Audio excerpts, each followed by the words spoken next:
Bueno, buenas tardes, noches a todos. Como había adelantado Patricia en la primera mitad y Darío, esta segunda mitad tenemos un invitado especial. Esto se enmarca en una suerte de ciclo, de hecho, que venimos instalando en la cátedra desde hace ya un par de años. En 2023 tuvimos la suerte de invitar a una charla a Fernando Duclos, más conocido como Periodistán en las redes, donde hablamos sobre, bueno, viajes, exploraciones, globalización. Este ciclo se repitió el año pasado con Gabriel Sibinián de la Cátedra de Estudios Palestinos Edward Seyd de nuestra facultad. Son charlas que buscan desde una mirada de la geopolítica salirnos un poco quizás de algo que veníamos advirtiendo en la cátedra, que es siempre estar enfocados mucho en lo que es obviamente nuestro país, en Argentina, en Sudamérica y en todo el mundo occidental. En este caso, bueno, tratamos de buscar otros referentes y nuevos enfoques, y para eso hoy es un placer contar con la presencia de Kevin Bryan, como lo mencionamos al principio de la clase. Kevin es profesor de historia, es profesor de geografía, es diplomado en relaciones internacionales, trabaja para distintos medios de comunicación como Canal 26, El Economista. Gestiona una cuenta de Instagram, Geográfica Historia 1, y me atrevo a decir y presentarlo también como escritor, flamante escritor. Así que bueno, sin más, darle la bienvenida, que nada, como también había mencionado Patricia, nos va a hablar de un área específica del África. No sé si han tenido la oportunidad de ver el flyer con el que promocionamos esta charla. En ella teníamos la imagen de tres personas: Ibrahim Traoré, Assimi Goitia de Mali, de Burkina Faso, y Abdulrahman Chaini de Níger. Tres países que como geógrafos muchas veces nos da vergüenza reconocer, de los que prácticamente no sabemos nada. Así que bueno, no me extenderme más, darle la palabra a Kevin y también preguntarle desde el lado de la geografía, diciendo que acá la mayoría son estudiantes de geografía, que quizás a modo introductorio nos cuente cómo es que él llegó también al África, y por qué a la particularidad de esta zona. Así que bienvenido, Kevin, es todo tuyo. Bueno, muchas gracias Juan por la presentación, Darío, Patricia también por estar ahí colaborando en todo lo que fue el armado de esto.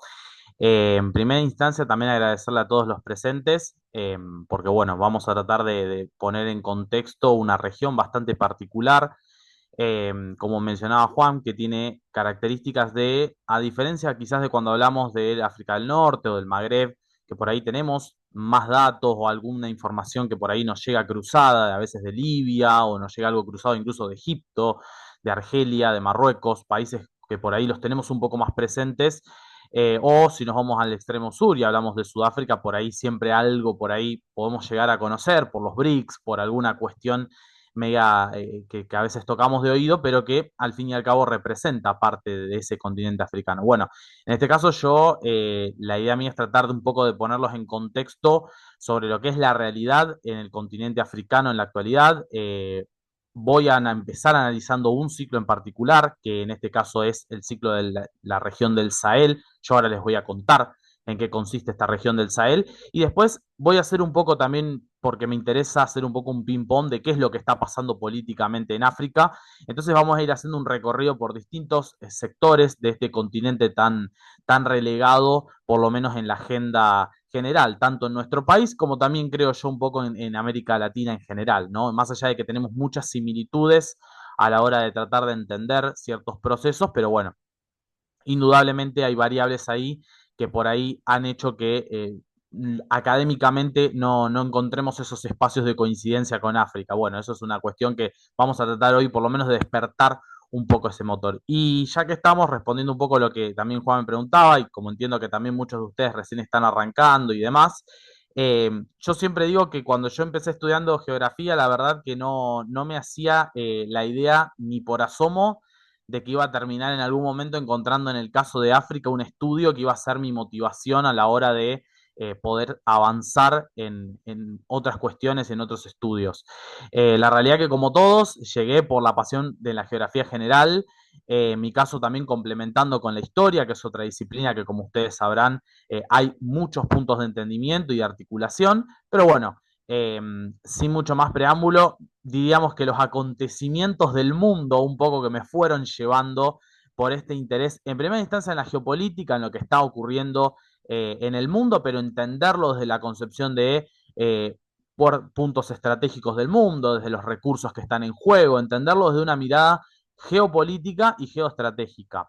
Y eso me condujo posteriormente a entender, bueno, ¿qué está pasando en África en la actualidad? ¿No? Porque hay muchas áreas de especialización, podemos hablar de China, podemos hablar de la Unión Europea. En nuestro país, afortunadamente, tenemos muchísimos especialistas trabajando en todas esas áreas, en América Latina también. Sin embargo, siempre noté que una de las patas donde había un punto flojo en la parte académica en nuestro país, indudablemente es África, donde faltan estudios, faltan por ahí también cuestiones más empíricas que permitan visualizar estos procesos que están aconteciendo. Y aparte un poco, digo yo, romper el mito. Digo, la imagen que tenemos inicialmente de África es la de un continente pobre, pero ese concepto de pobreza lo vamos a poner un poco en cuestionamiento. A ver, ¿desde dónde estamos mirando esa pobreza? ¿Qué enfoque y qué particularidades tiene? ¿Y qué es lo que está ocurriendo en la actualidad que está intentando un poco torcer ese rumbo? Así que bueno, sin mucho más preámbulo, mi idea es empezar con la presentación, desde ya que hay momentos en los cuales yo por ahí voy a ir haciéndole preguntas, así que quien quiera puede indudablemente cortar, puede interrumpir, puede preguntar, lo que ustedes consideren. La idea mía es simplemente ir orientando esto y si en algún momento surgen inquietudes, pueden ir preguntando sin ningún problema y en algunos momentos yo les voy a promover a que ustedes también participen. Bien, así que bien, explicado esto, vamos a la presentación donde yo un poco lo que hice fue eh, plantear esta idea del concepto general con el cual vamos a arrancar, porque indudablemente si queremos entender algo de todo lo que está ocurriendo en África, lo primero que vamos a tener que hacer, indudablemente, es comprender cuestiones de conceptos. Entonces yo siempre digo que primero, bueno, vamos a arrancar un poco con regiones, conceptos, a la hora de comprender un poco mejor el continente africano. Bien, yo siempre digo que desde el punto de vista, antes de arrancar de la parte geográfica, primero les voy a hablar de un concepto del cual yo voy a traer a colación en muchos momentos y que por eso me parece fundamental que ustedes ya tengan ese concepto visualizado. El concepto del que les voy a hablar es el concepto de panafricanismo. Bien, es un concepto político, es un concepto que también tiene connotaciones culturales, connotaciones sociales. Ese concepto de panafricanismo es el que les voy a explicar a continuación y luego me meto de lleno en la parte geográfica para ponerlos un poco en contexto. Bien, bueno, cuando hablamos de panafricanismo, primero vamos a decir que a diferencia de pensar el panafricanismo como una idea solamente un concepto ideológico puramente, en realidad yo les mencioné que está atravesado por cuestiones culturales, por cuestiones sociopolíticas, ¿sí? Entonces, esta es una de las cuestiones que yo quería mencionarles porque me parece que es pertinente a la hora de comprender. Bueno, ¿en qué consiste el panafricanismo como concepto o como idea? Bien. En primera instancia, el panafricanismo entrar en la idea de el orgullo de ser africano. Nosotros siempre estamos todo el tiempo hablando de el orgullo de, por ejemplo, del nacionalismo, lo que conlleva el nacionalismo, ¿bien? Hablamos, por ejemplo, del nacionalismo norteamericano, hablamos del nacionalismo ruso, hablamos incluso del nacionalismo que tienen ciertos países europeos, ¿bien? Incluso de países en nuestra región. Ahora, en África por supuesto que existe también una lógica de nacionalismo en clave de cada país. Existe un nacionalismo sudafricano, existe un nacionalismo nigeriano, por ejemplo. Ahora, hay una idea que trasciende a la lógica del nacionalismo del Estado, que es la lógica de ante todo somos africanos. Y esto de pensarse ante todo como africanos surge como una necesidad de responder a lo que fue el colonialismo. Bien, para quienes por ahí no están al tanto, los pongo un poco en contexto. Bien, nosotros estamos en el siglo XXI, en el siglo XX vamos a tener todo lo que fue el proceso de descolonización y en el siglo XIX vamos a tener lo que fue el proceso donde África en sí misma fue repartida entre distintas potencias. Bien, ese reparto donde a veces los ingleses tomaron una parte, otra parte la ocuparon también los franceses, portugueses, belgas, todos se llevaron algo de África, bien, de alguna manera marcó lo que fue el proceso de explotación sistemática de África y la necesidad de, entonces, en el siglo XX, recuperar el orgullo de ser africano. Porque si uno quiere sobreponerse a ese tipo de situaciones, es fundamental recuperar el orgullo. Entonces, en vez de recuperar y de pensar un orgullo en clave sudafricano, en clave nigeriana, lo que se planteó es recuperemos el orgullo de ser africanos, ¿bien? Porque evidentemente es la única forma de poder enfrentar al colonialismo europeo en primera instancia. Entonces, aparece esta idea central, el orgullo. Segunda cuestión fundamental que tiene el panafricanismo como idea es la autonomía continental, bien, frente a otras potencias. Es decir, en primera instancia, por supuesto que sabemos que hay países que son más fuertes que otros, hay países que tienen, diríamos, bien, una agenda mucho más marcada a la hora de influir sobre otros países. Pensemos en Estados Unidos, pensemos en Rusia, pensemos en China, pensemos incluso en la propia Unión Europea, bien, donde en este caso no hablamos de un país, sino de un conglomerado de países, pero que también tienen su propia agenda e influye en los acontecimientos del mundo. Ahora, todo lo que yo les estoy mencionando en el panafricanismo lo que se plantea es, perfecto, esas potencias existen y van a estar siempre. Ahora, lo que el continente africano tiene que tener es autonomía, o sea, tiene que tener buenos vínculos con la mayoría de estas potencias, pero no tiene que depender exclusivamente de ninguna. Si pasa a depender de alguna, es el momento en el cual se pierden los estribos. Y justamente como el panafricanismo parte de un escenario en el cual África dependía exclusivamente de Europa, la idea es romper con esa dependencia.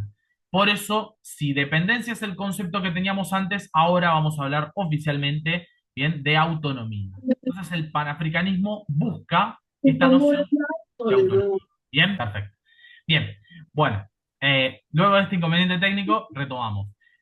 Una de las cuestiones centrales que tiene esta corriente del panafricanismo también es la revalorización de los recursos naturales. Es decir, en el continente africano, una de las particularidades que se había dado a nivel histórico es que los recursos, bien, nunca fueron controlados directamente por los africanos, sino que siempre el control y la extracción de esos recursos, véase oro, véase plata, véase todos los recursos minerales abundantes que África tiene, nunca estuvieron bajo control de los africanos, sino directamente bajo control de las potencias europeas. Entonces, una de las ideas fundamentales fue tratar de romper con esta agenda, ¿sí? ¿Y cómo tratar de romper con esta agenda? Bueno, hay que revalorizar la importancia que tienen esos recursos en la formación de los estados, ¿bien? Entonces, revalorizar los recursos va a ser otro de los puntos fuertes del panafricanismo. Y uno de los últimos puntos a destacar es también la cuestión de la lucha contra las desigualdades históricas. Bien, nosotros sabemos, y esta imagen, el imaginario fuerte que tenemos súper consolidado de África, que es la de un continente que tiene enormes problemas en su infraestructura, tiene muchos problemas en su desarrollo social y que indudablemente son problemas que vienen arrastrándose. Ahora, una de las banderas que el panafricanismo va a decir es, indudablemente tenemos que lograr combatir estas desigualdades históricas que se han desarrollado. ¿Cómo lo vamos a hacer? Bueno, tenemos que lograr, evidentemente, una mirada donde desarrollemos nuestras economías, pero al mismo tiempo podamos lograr bien el desarrollo social. Es decir, sacar a millones de personas de la pobreza, tratar de lograr que tengamos una infraestructura que por lo menos garantice lo básico, salud, educación, carreteras, hablamos de todo lo que al fin y al cabo es básico en el desarrollo humano, por lo menos pensándonos en el siglo XXI, ¿no? Entonces, hay que luchar contra estas desigualdades y el panafricanismo es una corriente que surge también un poco dentro de esta lógica. Yo ahí les mencioné tres figuras que tenemos, así que yo les voy a contar un poco de cada uno, muy brevemente. Patrice Lumumba fue básicamente el primer presidente que tuvo la República Democrática del Congo. Yo ahora les voy a mostrar con un mapa para que ustedes lo puedan ver, ¿bien?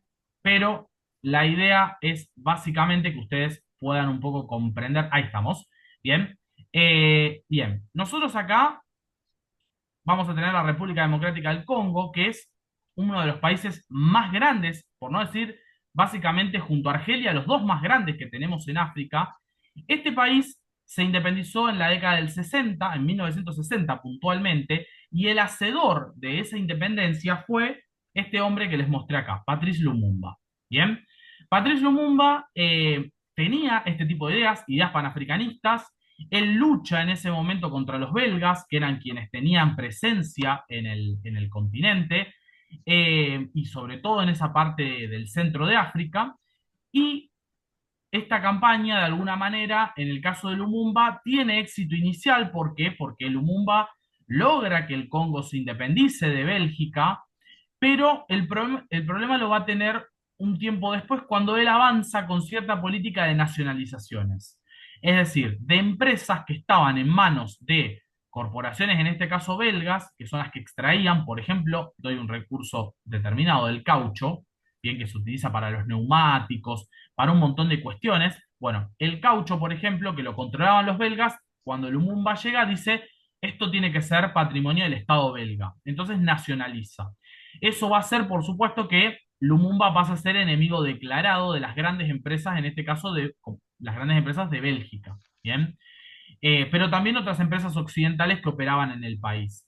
Entonces Lumumba se transforma en un enemigo público para muchas corporaciones y finalmente Lumumba termina siendo derrocado en 1960 por un golpe de Estado.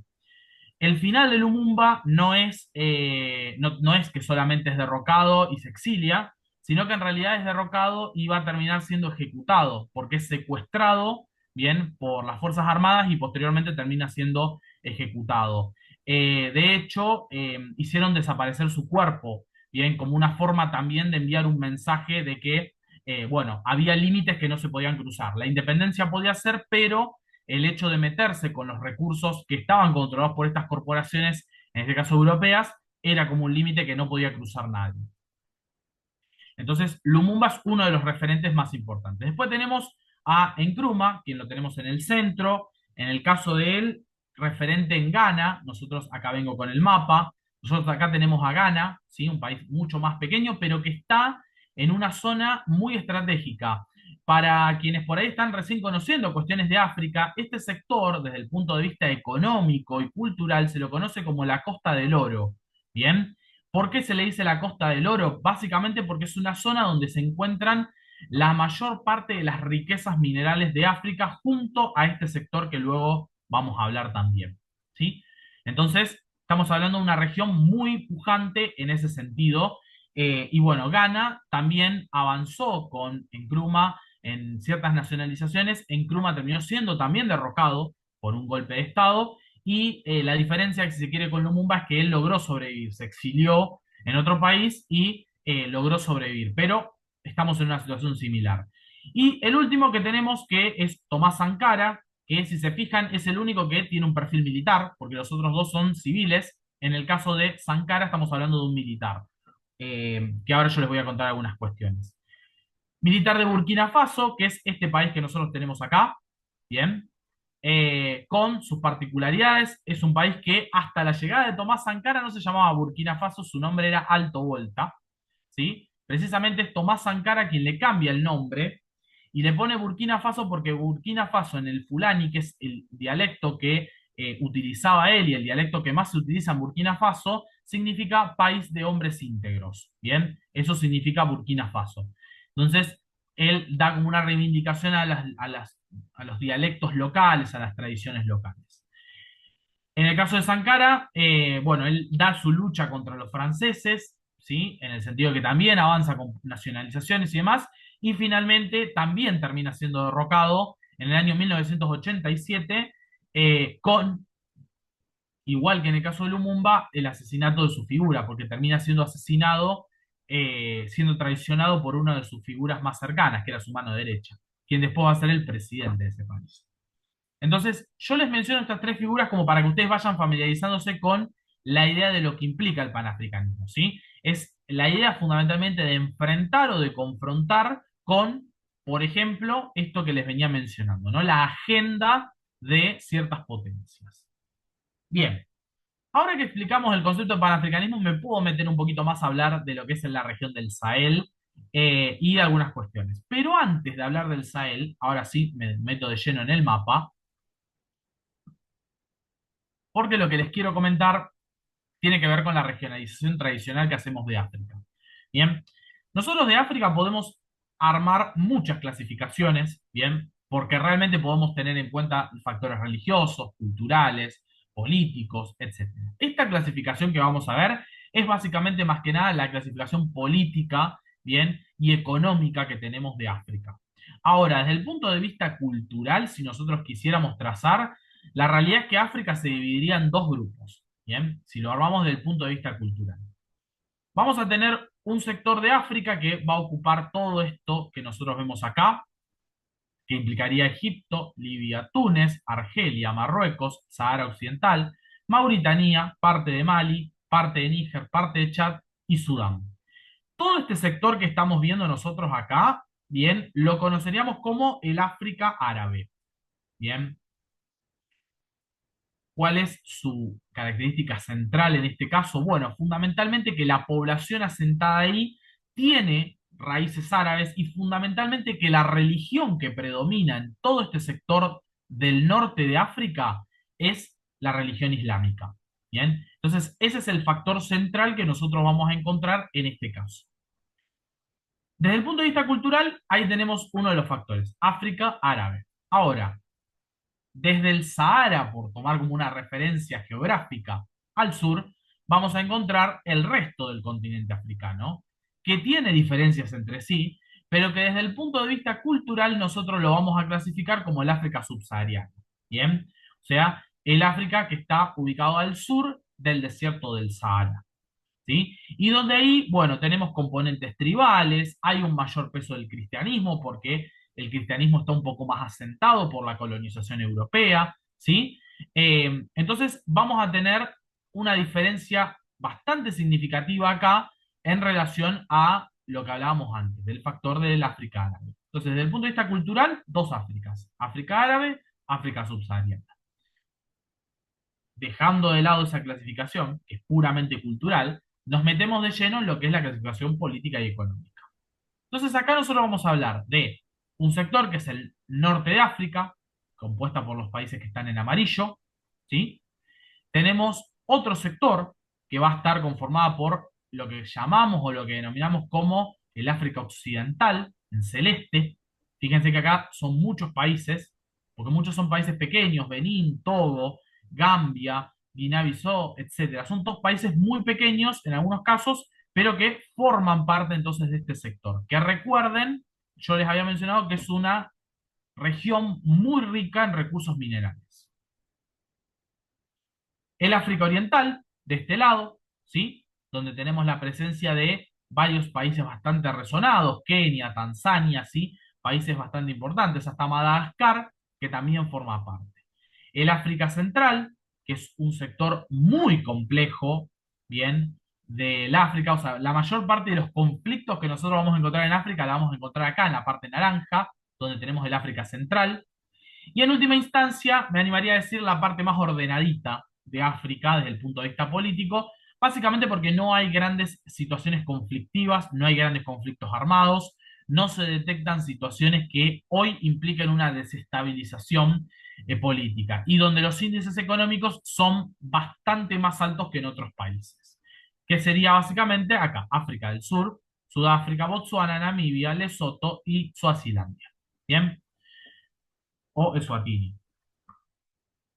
Bueno, este mapa es básicamente un poco el diagrama que nosotros tenemos a nivel político. Ahora, yo les había mencionado al principio de esta presentación que un poco la idea mía es comentarles sobre la región del Sahel y su impacto sobre otros países.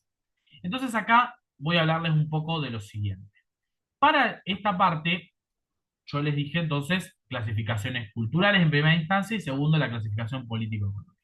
Ahora, África es un continente tan grande, con 54 países, donde entonces también tenemos que permitirnos otro tipo de categorías. Y una de esas categorías y de esas clasificaciones va a ser también la subclasificación en materia geográfica. Para esto, yo les voy a hablar ahora de una región que no estaba en las anteriores, que es lo que vamos a denominar la región del Sahel. Bien, ¿qué características tiene la región del Sahel? Antes de definir eso, primero ubiquemos países. El Sahel es fundamentalmente esta línea rojiza que tenemos acá, ¿bien? Donde tenemos Senegal, Mauritania, Mali, acá está Burkina Faso, Níger, Nigeria, el norte de Nigeria, Chad, Sudán, apenitas algunas partes de Sudán del Sur, Eritrea y una leve parte de Etiopía. Bien, eso que estamos viendo es lo que vamos a llamar la región del Sahel. Ahora yo les voy a explicar qué es el Sahel. Bien, cuando nosotros hablamos de la región del Sahel, lo que tenemos que decir es fundamentalmente que es una clasificación más de tipo geográfica que en términos económicos o en términos culturales. ¿Por qué decimos en términos geográficos? Primero, porque nosotros acá, al norte de esta franja, bien, tenemos la presencia de qué importante desierto. A ver si alguien se anima a decirlo, pueden escribirlo si quieren. El Sahara. El Sahara, excelente. La presencia del desierto del Sahara va a ser fundamental en esta región porque es de alguna manera lo que va a marcar el límite norte, ¿sí? El límite norte del Sahara va a ser entonces todo este sector que tenemos y acá es donde nosotros vamos a tener la presencia del desierto del Sahara que abarca todos estos países que estuvimos viendo y después, una vez que el Sahara finaliza, por así decirlo, vamos a encontrar una zona de transición en puntos de vista climático, en punto de vista de vegetación, en todo lo que vamos a denominar como zona de transición. ¿Por qué? Porque si acá, por ejemplo, no tenemos precipitaciones prácticamente, en todo el sector del Sahara las precipitaciones ya se van a duplicar o a triplicar. ¿Bien? Es decir, empezamos a ver una zona que todavía no va a ser muy abundante en cuanto a lo que va a ser su vegetación. No estamos hablando de este sector del centro, donde acá tenemos la presencia de decenas de ríos, la concentración de la segunda selva más densa del mundo, que es la que encontramos en la zona del río Congo. Es decir, estamos en una zona de transición en el Sahel, donde lo que encontramos es niveles de lluvia un poco más abundantes que en el Sahara, una vegetación un poco más importante, ¿sí? La típica vegetación baja adaptada a zonas de transición. Bien, entonces esto también es un factor importante. ¿Y por qué les menciono la importancia que tiene esto de ser una zona de transición? En muy pocas palabras, porque es una zona donde por primera vez vamos a empezar a ver el desarrollo de agricultura. Entonces, si empezamos a tener el desarrollo de agricultura, vamos a encontrar el desarrollo de ciudades, vamos a encontrar el desarrollo de varios factores que van a dar dinamismo a este sector. A diferencia del Sahara, donde el mayor dinamismo que tenemos está determinado por, en este caso, grupos que circulan bien por el territorio. Bien, estamos hablando de una población nómade que se desplaza de una parte a otra. Acá ya no, ya estamos hablando de ciudades. De hecho, varias capitales importantes de este sector están concentradas acá. Bamako, que es la capital de Mali, Niamey, que es la capital de Níger, bien, Ouagadougou, que es la capital de Burkina Faso, Dakar, que es la ciudad portuaria que es capital de Senegal. Entonces estamos hablando ya de un factor importante. Y si tenemos mayor precipitación, también vamos a tener la presencia de un río importante que va a ser el río Níger. Bien, ese río ya, como les mencioné, le va a dar más dinamismo a toda esta región. ¿Sí?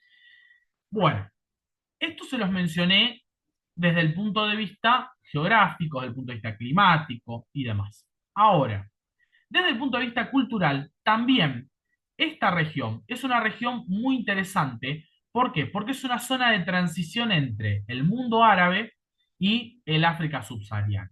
Es decir, si nosotros quisiéramos decir, voy a mencionar uno de los tantos países que aparecen ahí. Bien, aparece Mali, por ejemplo, que lo tenemos acá. País con una superficie bastante considerable. Si nosotros tuviéramos que decir Mali pertenece al África árabe o al África subsahariana, la realidad es que no pertenece a ninguno de los dos o puede pertenecer a los dos. Bien, ¿por qué? Porque una parte está dentro de lo que es lo que denominamos el África árabe, que es el norte, y otro sector, que es el sur, tiene mucho más que ver con la identidad del África subsahariana. Es decir, son países hasta de transición en el punto de vista cultural. Conviven las culturas árabes del norte con las culturas que tienen que ver con el África subsahariana más al sur.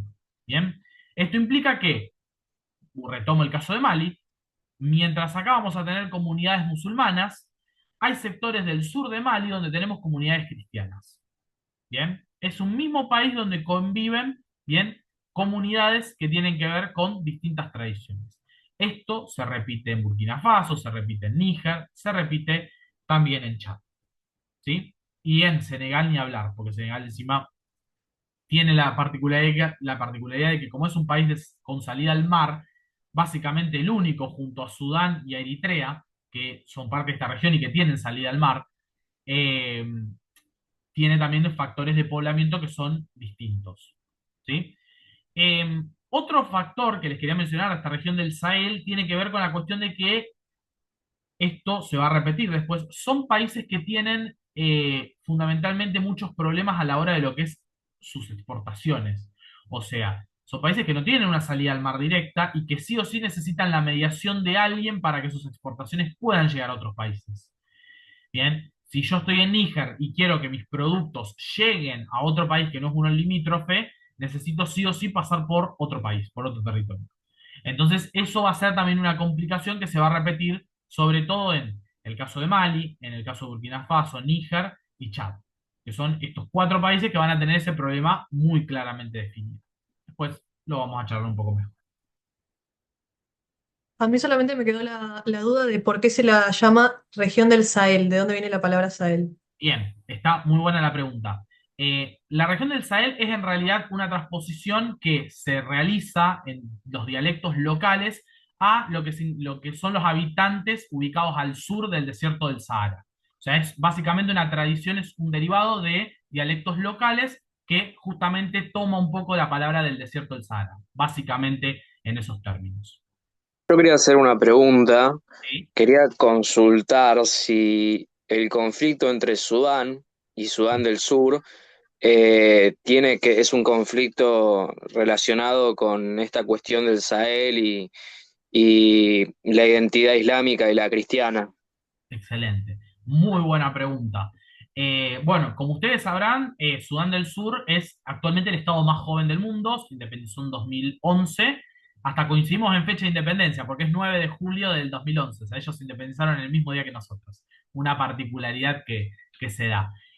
Respondiendo a la pregunta, sí, tiene que ver con eso, fundamentalmente porque ustedes imaginen que esto, en realidad, Sudán del Sur hasta el 2010 no existía, entonces todo esto era un parte de un mismo país. Era un país enorme, estamos hablando de prácticamente muchas cuestiones, después lo voy a mencionar, pero bastante ingobernable por la cantidad de etnias involucradas, también por las diferencias culturales.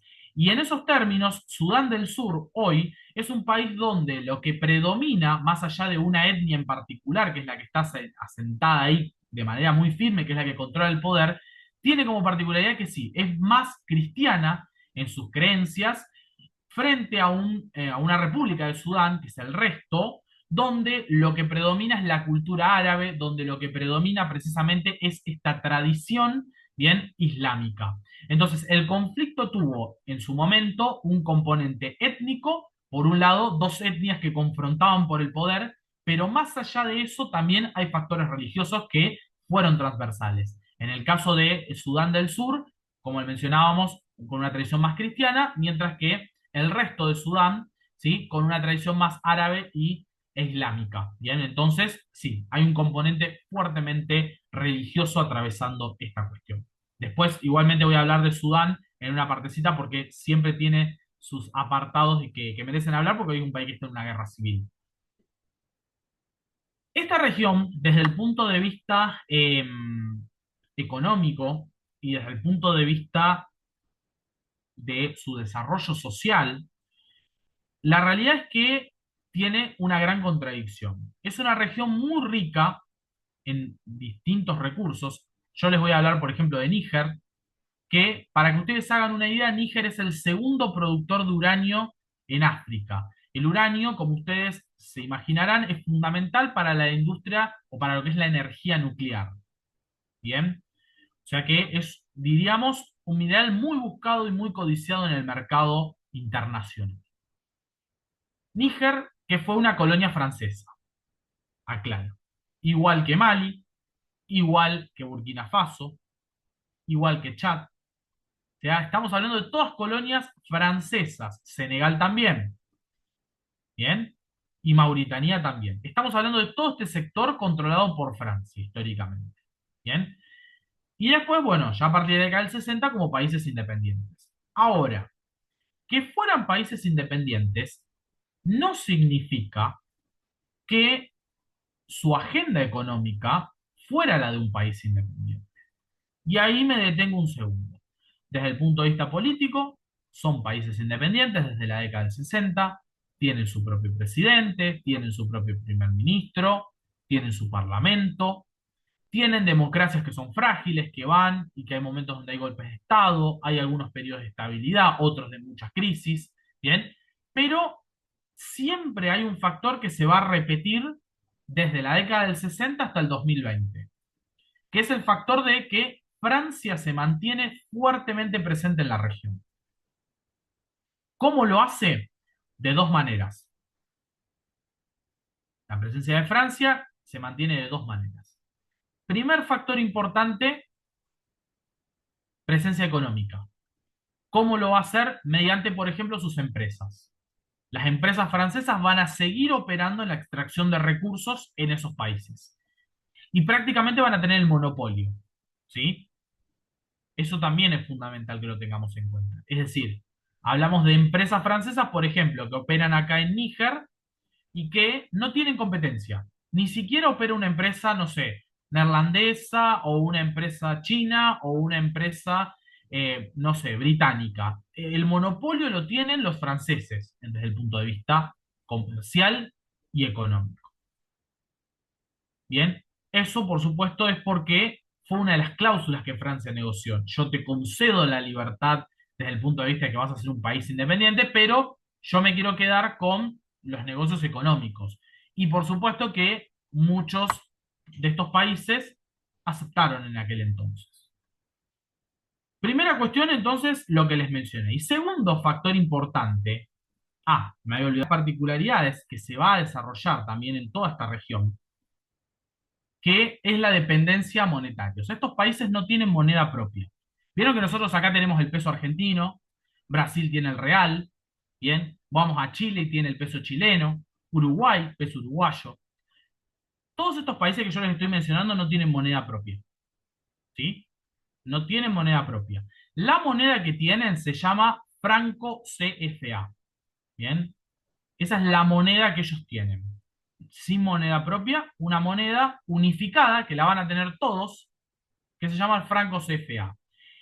Esa moneda tiene una particularidad, que es que su estabilidad se apoya en los recursos minerales de estos países, oro, bien plata, las reservas abundantes que tenemos de otros recursos, magnesio, etcétera, todos los recursos importantes, bauxita, etcétera, con una particularidad.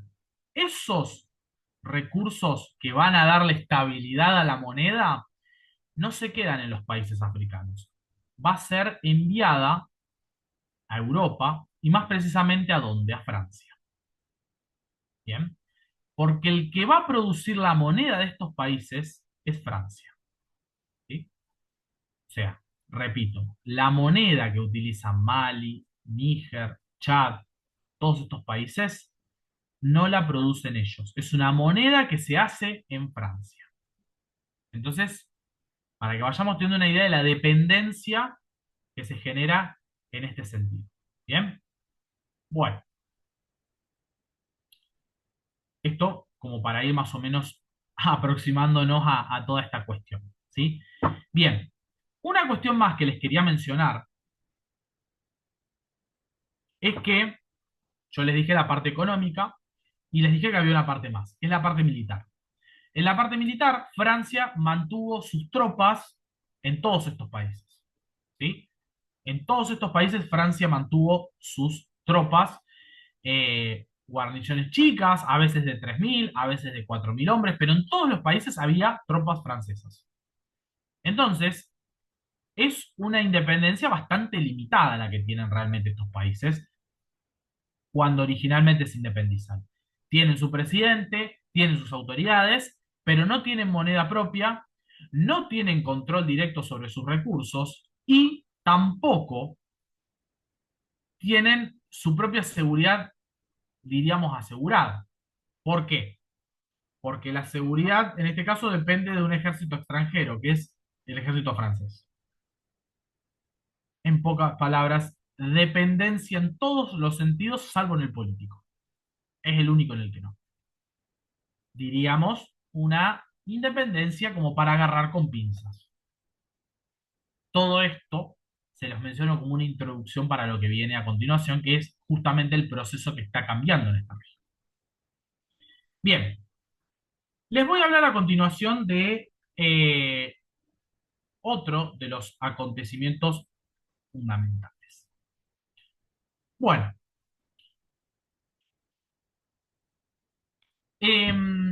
¿se acuerdan que yo les mencioné al principio de hace un ratito que estos países se independizan en 1960 aproximadamente y que su extensión de, al frente, bien, de todo este proceso, con Francia como cabeza, se va a extender hasta el año 2020?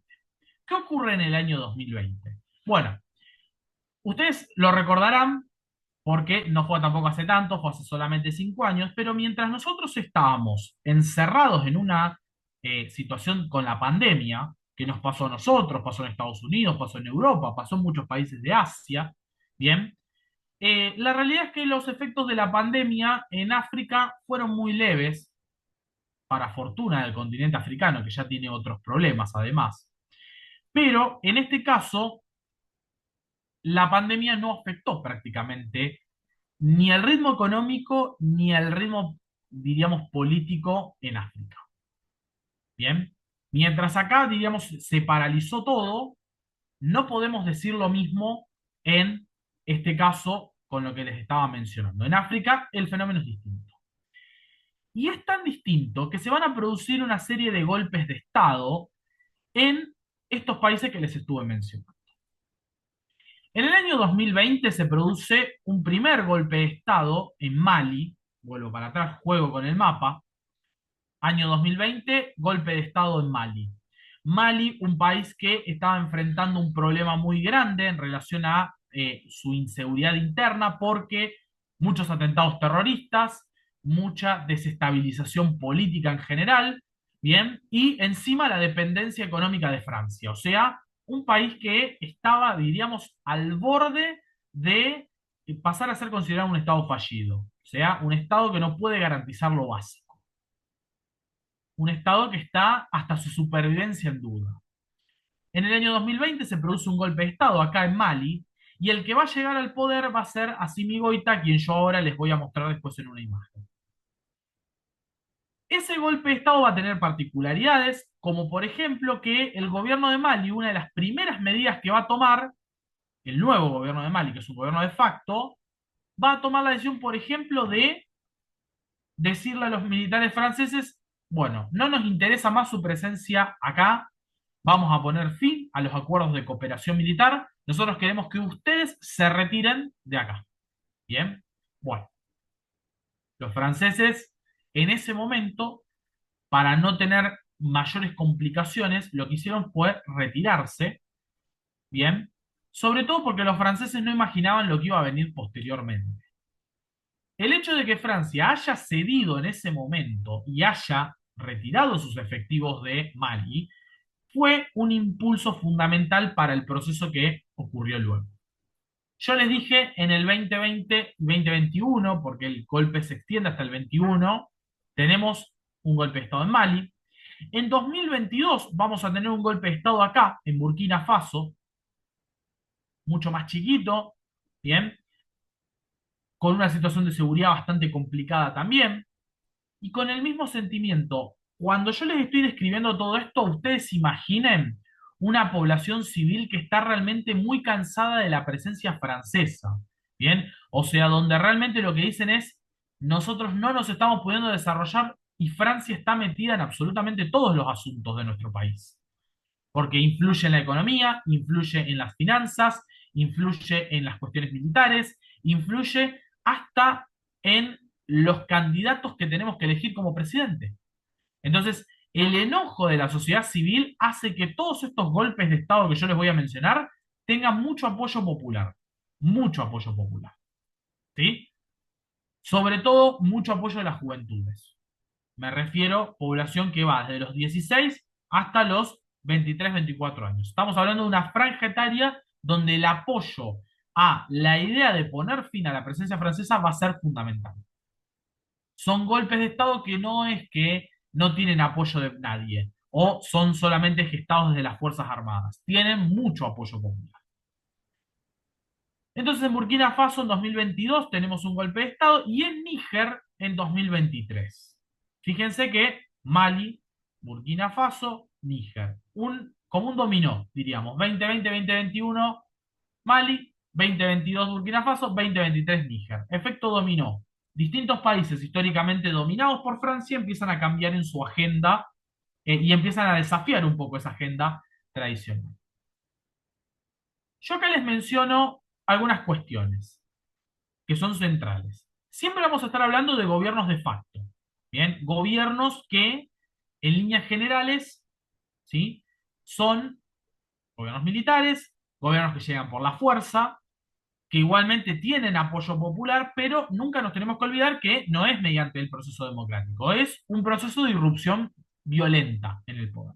Se destituye al presidente de turno y estos militares ocupan el poder. Ahora, me detengo en esto que les había mencionado al principio. Son militares de línea, sobre todo panafricanista. Están pensando en un proceso de recuperar el orgullo de ser africanos, en la revalorización de los recursos naturales, y están pensando aparte también en un proceso de integración regional, donde los países dejen de lado sus diferencias y puedan cooperar de manera mucho más estrecha. Lo voy a poner en términos más concretos para que se comprenda. Vieron que cuando hablamos de un ejemplo de integración exitosa, siempre solemos hablar de la Unión Europea, porque es la más avanzada, es la que tiene aparte un proceso, un devenir histórico que ya por lo menos lleva 75 años entre una cosa y otra. Ese proyecto de la Unión Europea que se construyó a lo largo de 70, 75 años, bueno, lo que los países que van a tener gobiernos panafricanistas van a buscar es eso, una integración siguiendo el modelo europeo, pero adaptado al continente africano, con sus realidades, con sus riquezas, con su devenir. Hay influencias de las ideas de izquierda, por supuesto, pero también del movimiento de países no alineados, o sea, de gobiernos que son nacionalistas y que no se identifican ni con gobiernos de izquierda, ni con gobiernos liberales o gobiernos conservadores que por ahí conocemos más habitualmente en Occidente. Estamos hablando de países no alineados. Bien. ¿Por qué les menciono esto y por qué las imágenes que ustedes están viendo abajo? Porque lo que va a cambiar en todo este proceso es lo que yo les voy a mostrar a continuación. Ustedes imagínense un país como Burkina Faso, que yo les mencioné hace un rato, que hasta el año 2022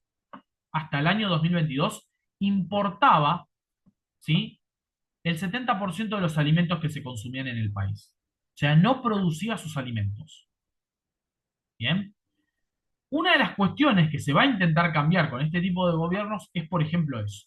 Que estos países puedan desarrollar un poco más, por ejemplo, sus alimentos, puedan desarrollar su agricultura, puedan desarrollar todo lo que tiene que ver con sus factores productivos. Bien.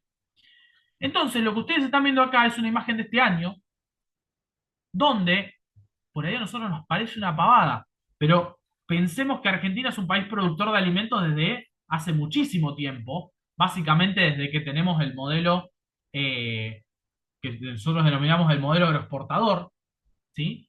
Pero en los países africanos es muy poco común ver la imagen esta de un país donde aparece esta lógica de made in el país en sí mismo, o sea, productos alimenticios que se hacen en el propio país.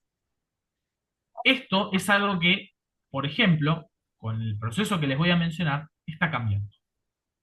Por eso, lo que están viendo ustedes ahí. Productos alimenticios que se empiezan a hacer en los países africanos.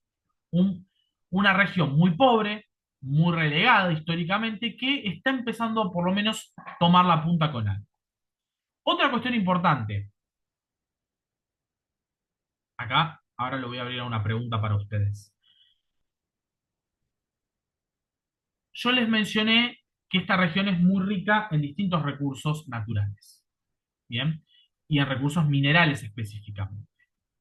Les dije que el oro es uno de los recursos que más vale en esta región y que más cotiza aparte en el plano internacional. Ahora, Burkina Faso es, para que ustedes hagan una idea, el quinto productor de oro de África.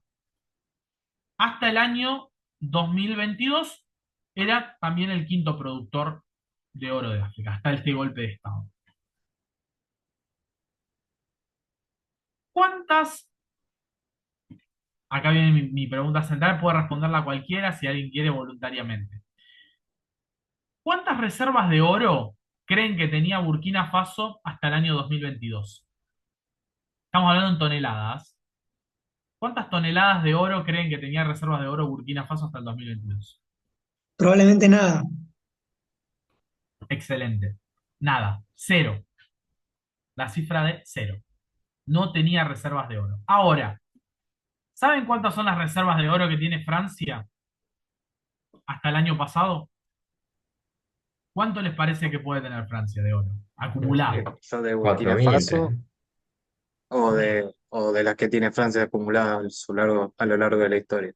No, de las O que sea, tiene acumuladas actualmente, que fue el proceso de acumulación de 100 años. Por ahí dijeron 4.000. Bien, ¿alguien dice alguna otra cifra? Para mí 3.000 por ahí. Perfecto. Bien. Están muy bien porque están dentro del rango. La realidad es que las reservas de oro de Francia se acercan a los 3.000 toneladas, ¿bien? Y que esto nos marca una particularidad. Francia es uno de los países que más cantidad de oro tiene en sus reservas y eso es lo que marca también parte de la estabilidad económica que Francia tiene en muchos aspectos. Porque el oro es una reserva histórica. Ahora, ¿cuántas minas de oro creen que tiene Francia? Ninguna. sí, Excelente. Muy bien, ninguna.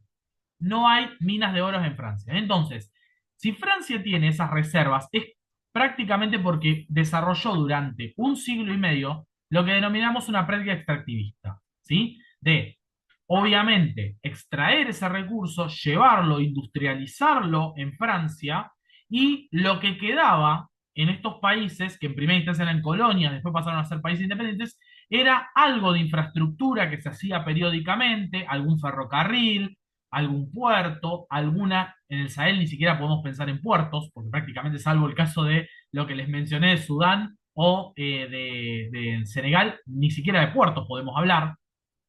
Entonces, hablamos de una infraestructura muy precaria en general y prácticamente todo ganancia, ganancia neta. Lo que ustedes están viendo en la imagen inferior en este caso es un anuncio que se hizo el año pasado donde por primera vez en su historia Burkina Faso logró fabricar sus propios lingotes de oro en clave nacional. ¿Bien? En clave nacional. ¿Qué les quiero decir con esto? Que, pasándolo a términos generales, y nos va a parecer poco, pero Burkina Faso en muy poquito tiempo logró acumular ya más de 20 toneladas de oro fabricadas en el país. De no tener nada a por lo menos empezar a fabricar sus propios lingotes bien generales. Esto es un hito indudablemente para, repito, una región que tiene problemas históricos, entre ellos la extrema dependencia de Francia en el plano histórico y países con poco desarrollo.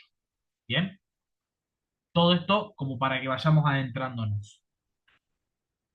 Bien, ¿se acuerdan que yo les hablé de estos tres países, ¿sí? En clave general, y les dije que fue como un efecto dominó? Bien, uno, uno, uno. Bien. En el año 2024, o sea, hace menos de un año, porque esto fue el 6 de julio, estos tres países tomaron la decisión, reunidos en la capital, en este caso de Níger, de formar una confederación. Para quienes no tengan o no estén al tanto de qué es una confederación, porque por ahí el concepto de confederación a veces lo sentimos nombrar por ahí, por algunas cuestiones de historia argentina, Confederación Argentina o este tipo de cuestiones, la confederación es básicamente el punto donde dos o más países deciden unirse manteniendo sus autoridades políticas internas, o sea, si tienen presidentes, mantienen esos presidentes, pero la política exterior es exactamente la misma, o sea, está todo unificado. Y en el plano económico van a tener una estrategia unificada. Por ejemplo, pueden tener una moneda común. Pueden, por ejemplo, articular en cuestiones que tienen que ver con empresas conjuntas. ¿Bien? Entonces, el proyecto de la Confederación es un proyecto muy interesante, muy difícil de aplicar. Y en el año 2024, estos tres países que tenían gobiernos de facto decidieron unirse en una confederación. O sea, articulados. Primera cuestión, lo que les mencionaba recién, la unión en la política exterior, ¿sí? La política exterior va a estar totalmente unificada en este caso. O sea, lo que hace Mali va a ser lo mismo que hace Burkina Faso y lo mismo que hace Níger, salvo que choquen en algún interés en algo en particular. Pero la idea es que las políticas estén articuladas. Una cuestión más, que también es muy importante, es que estos tres países, casi en tiempo récord, porque pasó menos de un año, en enero de este mismo año, 2025, anunciaron que oficialmente ya tienen su propio pasaporte, que es el que están viendo ustedes acá. ¿Bien? Confederación de Estados del Sahel, ¿sí? Que abajo dice un espacio, un pueblo, un destino. Fíjense el factor que ahí menciono, ¿no? Un espacio nos une, un mismo espacio en común, nos unen las particularidades de que si bien somos tres pueblos distintos, pero somos un pueblo que también comparte esta lógica de haber sido oprimidos, que está queriendo cambiar esa situación, y un destino.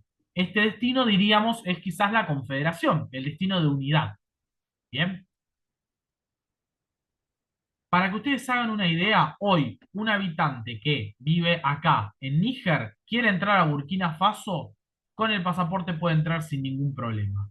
Esto que por ahí para nosotros parece una pavada, es un proceso que en muchos países a veces lleva años. Es una burocratización permanente. En el caso de que les estoy mencionando, no. Bien, lograron saldarlo muy rápido y hoy estos países podés circular libremente. Como pasa, traigo siempre el ejemplo de Europa porque es el mayor grado de desarrollo y de integración en este tipo de proyectos. Lo que conocemos en Europa con el pasaporte europeo o el espacio Schengen, o sea, circular libremente dentro de los países que en este caso están dentro de la Unión Europea y dentro de lo que es el espacio Schengen. En el caso de la Confederación es lo mismo, la Confederación del Sahel es lo mismo, circular libremente en cuanto a fines de trabajo, fines turísticos, bien, fines comerciales, bien, todo este tipo de cuestiones. Eliminar las aduanas interiores, ¿sí? Que son una de las cuestiones centrales.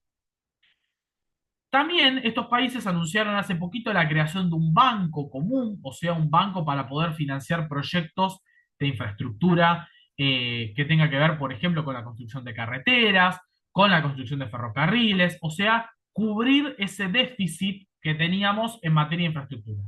Países que, como les mencioné, están bastante atrasados en lo que es su desarrollo productivo. Entonces, ¿cómo revertir eso? Bueno, hagamos un esfuerzo entre todos los países y tratemos un poco de cambiar esta situación. ¿Sí? Bien.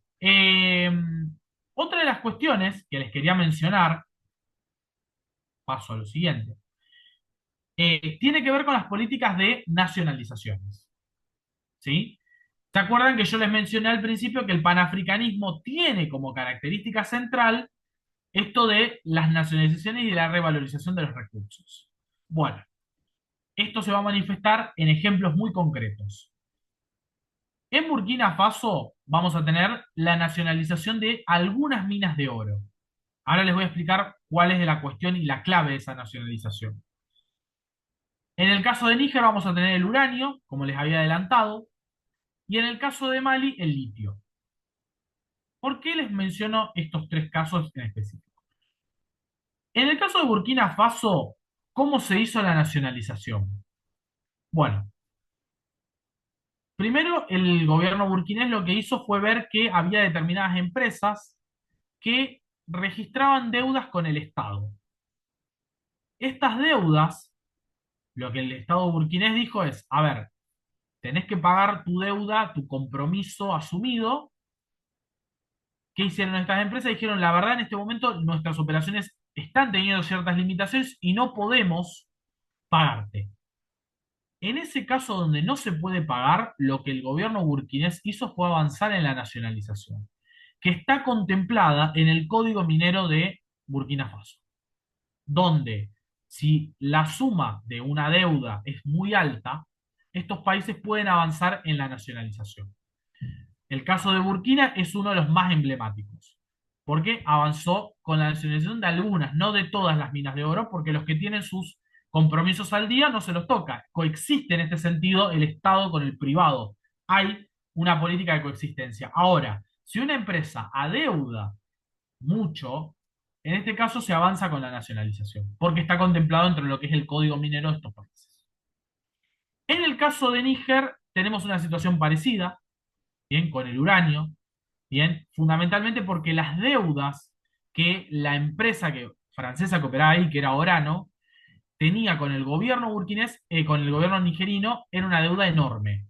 Entonces ahí también se avanzó con la línea de nacionalizar varios yacimientos donde se encuentra el uranio. Bien, y con el caso de Mali no hay una situación similar, sino que como se descubrió un yacimiento muy importante de litio, lo que hizo el gobierno de Mali fue directamente anunciar la nacionalización del recurso. O sea, que el recurso en sí mismo o los yacimientos van a estar controlados por el Estado y si algún privado quiere invertir, tiene que directamente hablar con el Estado para poder invertir en la zona que le importe. ¿Bien? Entonces, se abre la posibilidad de que los privados puedan invertir, pero el control en sí mismo del recurso corresponde al Estado, en este caso de Mali. Les hablé hace un rato del caso de la soberanía alimentaria, de producir sus alimentos. Sofato es básicamente una empresa que se dedica a la producción de alimentos, bien, en Burkina Faso, que es la que les mostré anteriormente. Bueno, la Alianza de Estados del Sahel también tiene una bandera propia, tiene un escudo propio, tiene ahora un himno propio, bien, son todas cuestiones simbólicas, pero que van consolidando este ideario, bien, de un proyecto colectivo, como el que tiene la Unión Europea, pero ajustado a esta realidad. Por otro lado, también eliminación de las fronteras digitales. Esto es muy importante. ¿Por qué? Porque, por ejemplo, nosotros estamos dentro de lo que es el Mercosur, ¿no? Ahora, a mí siempre me sorprende cómo cuando yo estoy en determinados lugares y cruzo, por ejemplo, a Uruguay, a pesar de que estamos en el Mercosur, si yo quiero acceder al servicio de Internet, tengo que pagar un adicional, que ese adicional es lo que se denomina el roaming. El roaming, que está muy consolidado en nuestra región, es el costo adicional que tenés que pagar porque sos un extranjero que está en ese país. El roaming básicamente en Europa no existe, o sea que si yo estoy en Francia y cruzo a España, no tengo ese costo adicional, pago lo mismo en todos los lugares, ¿bien? Porque justamente se está promoviendo la integración. En el caso de, el Mercosur, es una deuda pendiente.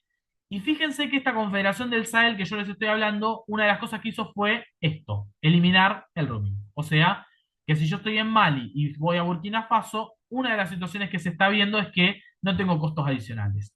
me cobran lo mismo, aunque yo sea de Burkina Faso y voy a Mali, me van a cobrar lo mismo. Bien, entonces estas son algunas cuestiones que van mostrando hacia dónde se va inspirando este proceso. En última instancia, antes de abrir a la instancia de preguntas, para quienes quieran formular, les quería mencionar que también, bueno, esto también se lo quería mencionar, estos son los tres líderes de este proceso. Ibrahim Traoré, presidente de Burkina Faso, Assimi Goïta, presidente de Mali, Abdoulaye Chiani, que es presidente de Níger. Los tres presidentes, ¿bien? Que encabezan este proceso. Para cerrar, sí, Rodrigo, vi que levantó la mano. No sé si... No, era una pregunta para después, pero Sí, sí tenía curiosidad por preguntar en este momento. Creo que hace poco había hecho una declaración el gobierno de Senegal en apoyo al Sahel. Tengo entendido que había como una especie de Mercosur, donde tenía bastante por Francia, que se llamaba ECOWAS, o se llama ECOWAS. exacto. Eh, en este momento, ¿quién sería el líder de ECOWAS? Y cuál sería la relación en este momento entre Nigeria, que creo que es el país más importante de esa región ahora, con el Sahel. Bien. La pregunta está muy bien porque de alguna manera yo ahora voy a buscar un mapa de eso porque justo en esta no tengo, pero les voy a mostrar con un mapa esta cuestión de lo que les venía mencionando. Em, es fundamental, dejo un segundo por ahí ahora de compartir pantalla para poder buscarlo, así por ahí les puedo mostrar esto que les quería mencionar. Mientras tanto les voy respondiendo. Una de las cuestiones centrales en todo esto que les venía mencionando tiene que ver justamente con que sí, es verdad, existe en realidad un bloque que es la CEDEAO o ECOWAS, ¿bien? Que es básicamente un bloque que agrupa a todos los países de África Occidental. El problema que tiene este bloque es que desde el punto de vista económico, desde el punto de vista comercial, está muy alineado en todas sus posiciones con Francia. Bien, entonces, esto hace que el bloque para estos países que de alguna manera están queriendo romper todo este proceso sea bastante conflictivo. Lo que me preguntaban recién. Todo esto era parte de un mismo bloque hasta hace poquito tiempo que se denominaba ECOWAS o CEDEAO. Era una comunidad parecida al Mercosur, donde había cooperación económica, pero la referencia en el plano financiero, económico, seguía siendo Francia. Estos países, los de la AES, Alianza de Estados del Sahel, o los de la Confederación del Sahel, rompieron esto y formaron entonces su confederación donde la idea es avanzar y profundizar todo este proyecto, pero siempre en clave, diríamos, panafricanista. A diferencia de este proyecto más general que existía antes y que sigue estando, donde la realidad es que no se cuestiona, por ejemplo, ahora se está empezando a cuestionar, pero porque se fueron estos países, esta cuestión de la dependencia económica de Francia. Bien, hasta que estos países no tomaron la decisión de salir, nadie cuestionaba eso. Nadie cuestionaba, por ejemplo, que estos países no tienen una moneda propia. ¿Sí? Entonces, hay un proceso ahí también muy interesante que se está quebrando en la región y que tiene que ver con que no es que uno sea incompatible con el otro, porque tranquilamente pueden existir, pero hay una realidad que tiene que ver con que estos países de la Alianza de Estados del Sahel vienen marcando un poco la agenda. Y de la cooperación económica nunca salió la CEDEAO o ECOWAS. Nunca buscó, por ejemplo, esto de eliminar el roaming, avanzar en una moneda nueva, avanzar en cuestiones que tengan que ver con una integración de eliminar las aduanas interiores. Digo, nunca se buscó eso. Siempre fue solamente cooperación estrecha entre los países. Entonces, bueno, un poco la idea fue dejar de lado esto de la que les estaba mencionando de la CEDEAO y la ECOWAS y poder avanzar en un proyecto distinto, un proyecto nuevo. Puntos fundamentales dentro de lo que yo les estaba mencionando también tiene que ver con esta cuestión de que estos países que han creado esta confederación, también han creado en el último tiempo un ejército conjunto. Eso también es un punto fuerte, interesante a seguir, porque también estos países, aparte de sus problemas históricos relacionados al desarrollo y demás, tienen un problema muy grave, que es el problema del yihadismo, el problema del extremismo islámico.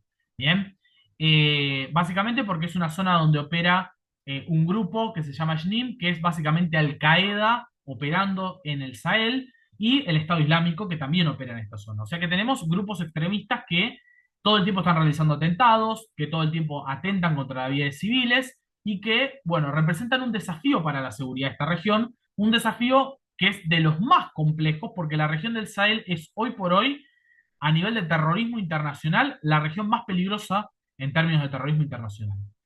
Yo Y te iba una a de las... preguntar justamente, ¿Cómo? perdón, Kevin, te Sí. iba a preguntar justamente si Francia tenía como una narrativa con su ejército presente por esos temas. Exacto. Bueno, Francia siempre una de las cuestiones que presentó en todo este tema tiene que ver mucho con esta idea de que en lo que se relaciona a la defensa y demás, Francia siempre se comprometió a colaborar y a ayudar para combatir a estos grupos yihadistas. Sin embargo, los índices de atentados, los índices de violencia en el Sahel fueron acrecentándose y eso también es una de las cuestiones que generó el malestar de las Fuerzas Armadas de esos países, de Mali, de Burkina Faso, de Níger, con el ejército francés. De decir, vos estás supuestamente acá ayudándonos, pero la realidad es que no está mejorando ningún índice. Entonces, la situación en materia de seguridad ha generado que muchas personas dentro de estos países desconfíen hasta qué punto realmente Francia estaba apoyando y aportando en materia de seguridad, o si en realidad era un apoyo más de tipo simbólico, más de tipo con algunas cuestiones de inteligencia circunstancialmente y no mucho más que eso. La idea era fundamentalmente mantener sus operaciones comerciales. Bueno, esto también precipitó mucho a que estos gobiernos militares de alguna manera busquen poner fin a esta presencia. Y acá no me quiero olvidar de algo que también es importante. Si yo dejo de lado a Francia, voy a ir a buscar ayuda a otro lado. Estos países, ¿a dónde han ido a buscar ayuda? Fundamentalmente a tres países, ¿sí? En materia económica, el que más los ha apoyado en materia general, diríamos por ahí que ha sido China. Pero desde el punto de vista militar, dos países son los que más ayuda le han brindado. Rusia, por un lado, y el otro es Turquía. O sea, Rusia y Turquía, que son países que tienen intereses enfrentados, son los dos que hoy más están aportando a tratar de contener esta marea de violencia en el Sahel. Y una de las formas de intentar articular esto es articular con estos gobiernos, por un lado, en la ayuda que puedan llegar a dar en venta de armamentos, en aportes de inteligencia, etcétera, a este ejército confederado que se creó, que es un ejército conjunto, un ejército común para tratar de enfrentar estas problemáticas comunes que existen. Bien, entonces, ese es uno de los grandes desafíos que les mencionaba que tiene esta región hoy. No podemos pensar esta región si no comprendemos, bien, que hay una situación de seguridad muy grave que tienen y que efectivamente también, más allá del proceso de los logros que esté teniendo o no este proceso, a lógica de cada uno y al criterio de cada uno, indudablemente parte del éxito de este proceso va a estar sujeto a mejorar la situación de seguridad también en estos países, que es, repito, crítica. Bien. Sí, ahí levantaron la mano, así que Pregunta, con respecto al apoyo económico de China que vos decías, en sí. concreto, ¿en qué, digamos, en qué se plasma ese apoyo? Bien, interesante. ¿Se acuerdan que yo al principio de todo esto les mencioné que todo esto era como una especie de gran monopolio que existía por parte de Francia? Bueno, China lo que viene a hacer es un poco a romper esa lógica de monopolio, bien, y a aumentar su presencia en infraestructura. Por ejemplo, para que ustedes hagan una idea, voy a jugar con el mapa nuevamente, uno de los que teníamos acá al principio. Nosotros acá tenemos, bueno, acá estaría Argelia, ¿no? Acá tenemos a Níger y acá tenemos a Nigeria. Hace poco tiempo se encontró, hace unos 3 años atrás, se encontró que Níger, aparte de uranio, tiene importantes reservas de petróleo. Entonces, lo que hizo, por ejemplo, China fue decir, bueno, mira, yo lo que te puedo ofrecer es, para que vos puedas extraer ese petróleo, una inversión inicial, ¿bien? Para construir un oleoducto y que ese oleoducto pueda hacer todo este recorrido, desde acá, desde el norte, pasar por acá y salir por Benín, ¿bien? Repito, siempre va a tener que pasar por algún país intermediario, siempre, porque son países sin salida al mar. Entonces, las inversiones de China, por ejemplo, fueron a eso, a la construcción de un oleoducto, bien, muy importante que hoy hizo que Níger esté aumentando su capacidad exportadora, dejando un poco de lado esa dependencia total que ha tenido históricamente del uranio, tratando de diversificarse económicamente, y por supuesto que como todo estamos hablando dentro de lo que es una lógica donde están los estados, pero también hay empresas que operan, en este estado de empresas que están ligadas a China, donde también hay un margen de ganancias, pero el beneficio ¿dónde está? Bueno, diversificación económica, aumento de los ingresos, porque China no se lleva todo, se lleva un porcentaje, yo ahora no recuerdo exactamente, pero creo que es de lo que se extrae es del 30%, es una cifra igual considerable, pero el 30-35 más o menos es un tercio, ¿bien? Es una cifra importante, pero ¿qué hacen? Te garantiza la posibilidad de exportar más recursos y todo lo que implica también la construcción de eso, más la construcción de carreteras para que puedan circular, todo lo que implican este tipo de cuestiones. Entonces, la inversión de China va por el lado de un poco romper esa lógica de monopolio históricamente que ha tenido Francia, ¿bien? En líneas generales. Hay otros países que también están empezando a invertir en estos países, sobre todo en Níger por el petróleo. Ahora están empezando a aparecer inversiones de India, por ejemplo. Hay también en Burkina Faso inversiones muy interesantes de países como Japón, que están interesados también en los recursos mineros, pero al costo que el gobierno burkinés le dice, ¿sí? Ya no se pagan como regalías, sino que tiene que ver más con un formato de pagar al valor internacional, a lo que fija el mercado, ¿bien? Entonces, hay procesos donde estamos viendo, sí, un retroceso de la influencia de Francia, pero paradójicamente avanzan estos países que nosotros solemos denominar como emergentes. Bien, si bien ya decir que China es un emergente no es correcto, pero sí lo podemos aplicar a países, por ejemplo, como Turquía, lo podemos aplicar a países como India, entre otros. Bien, eso por un lado. No sé si hay alguna pregunta también más, ya que estamos. Sí, Sí. tenía un par de preguntas. Primero tiene que ver más con la escala local. Eh, Estuve ahí como investigando un poco como lo que significó Sankara en Burkina Faso y más que nada las políticas que implementó en su gobierno. Y una de las cosas que me llamó la atención, que me resulta súper como ajena y para entender un poco y saber y preguntar si sigue siendo un problema, es que supuestamente como que terminó con el tribalismo que viene a representar como una especie de semifeudalismo. Bien. ¿Qué significa un poco eso y si sigue siendo un problema o es algo medio del pasado para estos países? Bien. Muy buena pregunta. En relación al caso de Burkina Faso, te diría que una de las cosas que sobrevivió del legado de Sankara es indudablemente eso. Ahí voy después para si alguno tiene alguna pregunta además, pero respondo esto en primera instancia. En relación al caso de Sankara, una de las cosas que sobrevivió es esa, porque realmente hoy el tribalismo como tal en Burkina Faso ya no está tan consolidado. Obviamente hay diversidad, hay distintas etnias, yo les mencioné los fulani, pero hay otros grupos más. En todos los casos, diríamos, hay una coexistencia y hay un reconocimiento de un gobierno central que hoy, por lo menos en general, no está cuestionado. Ahora, ese problema del tribalismo sí existe, por ejemplo, en Mali.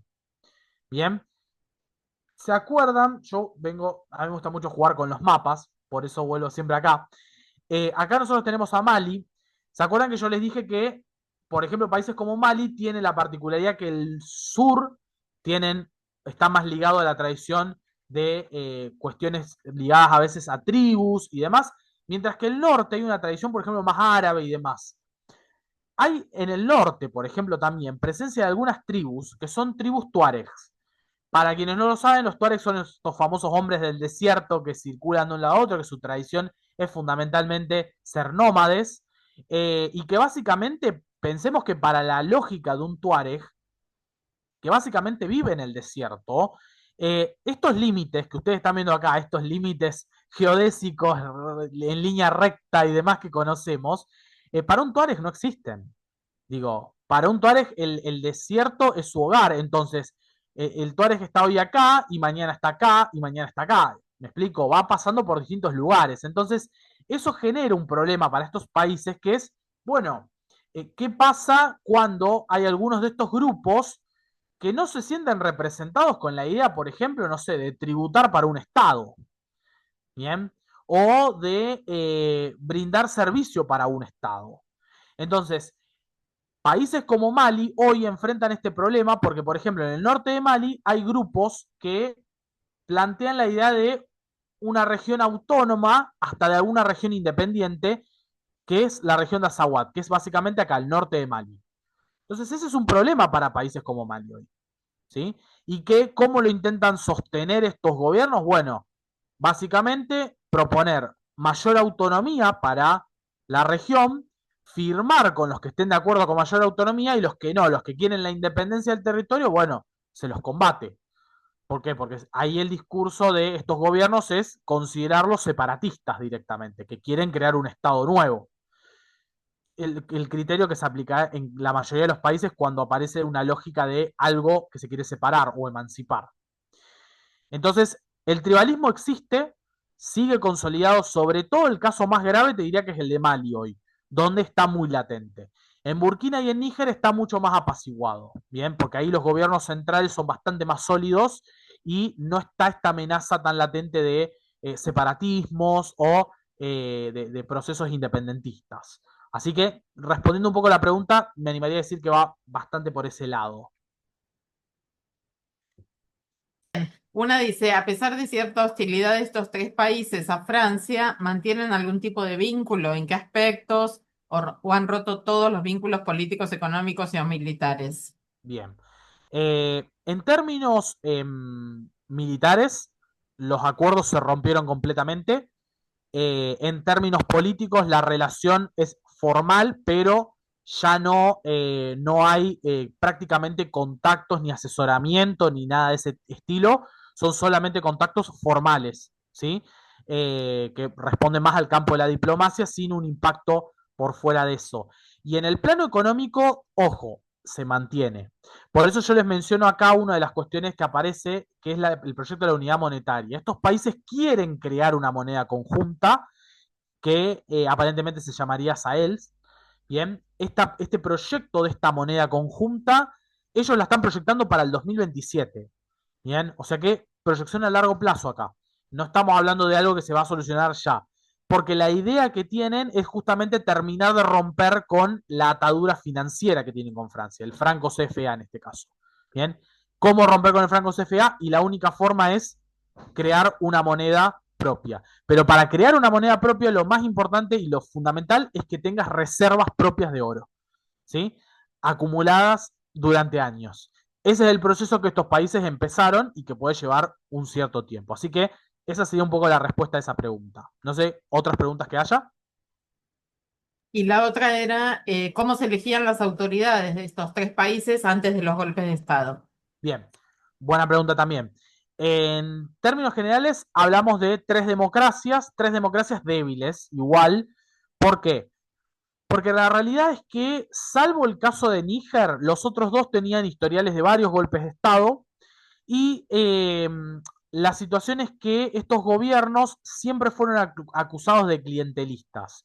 O sea, por ejemplo, de mantener los negocios de Francia operando en la región, operando en los países, y que las migajas o lo que Francia aportaba, el beneficio iba generalmente para los funcionarios de esos procesos. Entonces, una de las críticas que se realiza es que sí, existían un proceso democrático que generalmente era cada 5 años que votaban, pero ese proceso democrático, por lo que se ha denunciado por parte no tanto de las juntas, sino de organismos que ya existen previamente y que ya estaban operando, hacían mucho hincapié en la falta de transparencia de estas democracias, ¿bien? O sea, democracias con un sesgo de corrupción muy grande que indudablemente también fueron socavando, lamentablemente, esas instituciones y esas democracias en la región.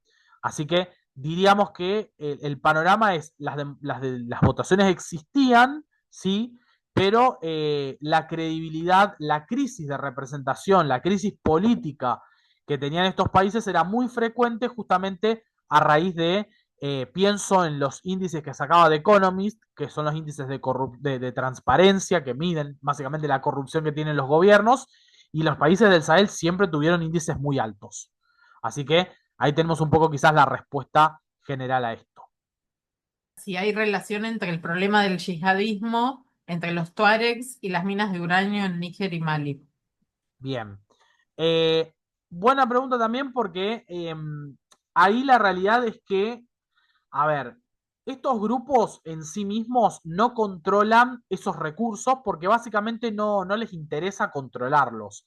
Ahora, hay una realidad que es que en el norte de Mali, por ejemplo, que es la zona esta que yo les mencionaba donde hay complicaciones, uno de los problemas centrales que aparece hoy tiene que ver con esta cuestión de que hay un reclamo genuino de grupos que están pidiendo por ahí su autonomía o que piden incluso hasta la posibilidad de un proyecto político propio que responda a los intereses de esa comunidad tuareg, y al mismo tiempo en esa zona operan grupos yihadistas que son grupos extremistas, grupos islámicos. Lo que les mencionaba, SNIM, que es Al-Qaeda, y el Estado Islámico. Entonces, se mezcla todo en la misma zona y eso termina siendo muy conflictivo. ¿Por qué?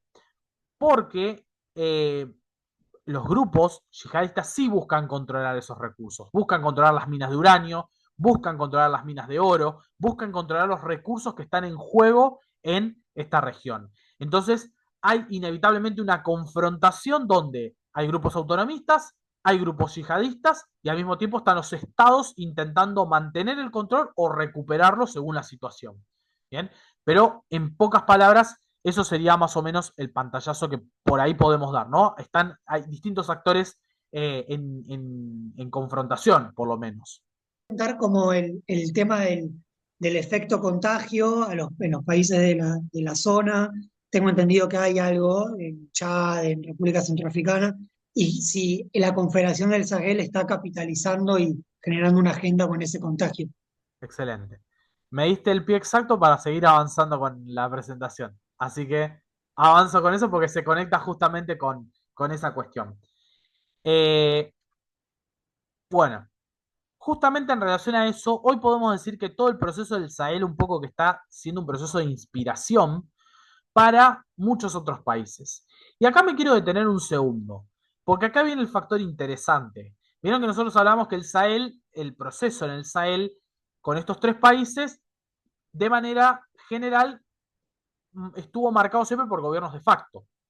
Bueno, el proceso que vamos a ver a continuación, o lo que vamos a ver a continuación, nos da un poco de esperanza en el sentido de que se pueden hacer también transformaciones y que esas transformaciones pueden ser mediante una vía democrática. Bien, entonces, el proceso que emprendieron estos tres países fue tan valorado por muchos otros al punto de que pasaron a decir básicamente que el proceso que estaban viendo implicaba nacionalizaciones que eran interesantes, implicaba la expulsión de tropas de otros países que estaban, en este caso, sobre todo francesas, y tratar de recuperar un poco de hacerse valer por uno mismo como país, como Estado. Entonces, estos países empezaron a tomar algo de nota de esto, y el primer lugar donde se va a gestar el cambio, o el primer coletazo, diríamos, del proceso del Sahel en general, lo vamos a notar en un país que es parte de la región del Sahel, que es Senegal. ¿Por qué? Porque en Senegal se dio el año pasado el triunfo de Diomaye Faye, que es a quien yo le estoy mostrando acá, ¿sí? Diomaye Faye, un dirigente muy joven, que básicamente lo que propuso fue poner fin a la presencia de las tropas francesas y avanzar en una agenda de revalorización de los recursos del... Con esto que yo les estoy mencionando, ganó las elecciones Faye y ahí viene lo interesante. Acá tenemos un proceso donde ya hay revalidación democrática. Faye gana, Faye quiere avanzar con una serie de reformas, pero se topa con un problema que tienen muchas veces las democracias. ¿Cuál es? El Parlamento, el Congreso. ¿Sí? Yo quiero avanzar con una serie de reformas y el Congreso no me deja. Bueno, ¿qué hizo? Dijo Faye, bárbaro, vamos a adelantar las elecciones legislativas para que la gente vea si quiere optar por profundizar este camino de cambio o quiere mantener la lógica de la oposición. Ahí, ahí, el que va a ganar las elecciones, que es su compañero de procesos electorales y demás, es este hombre que tenemos acá, que es Ousmane Sonko, que es hoy primer ministro. Este es el presidente y este es el primer ministro. Ousmane Sonko arrasó en las elecciones, bien, con un enorme apoyo popular, y ahí, ¿qué pasó? Senegal pudo avanzar en las reformas que necesitaba.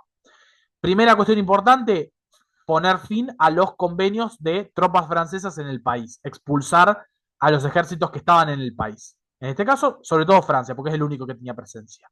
Segundo, revalorizar el patrimonio nacional, revalorizar, por ejemplo, con calles, con figuras propias, al mismo tiempo de ayudar a los sectores más condicionados económicamente, como, bueno, bajando el precio de determinados servicios, bajando el precio de la luz, bajando el precio de Internet, mediante cargas impositivas muy altas que existían y que este gobierno lo que hizo fue eliminarlas para tratar de aportar directamente sobre el bolsillo del consumidor. Bien, entonces, por ejemplo, para darles un ejemplo, en Senegal, en el último mes, el precio de la luz bajó un 50%.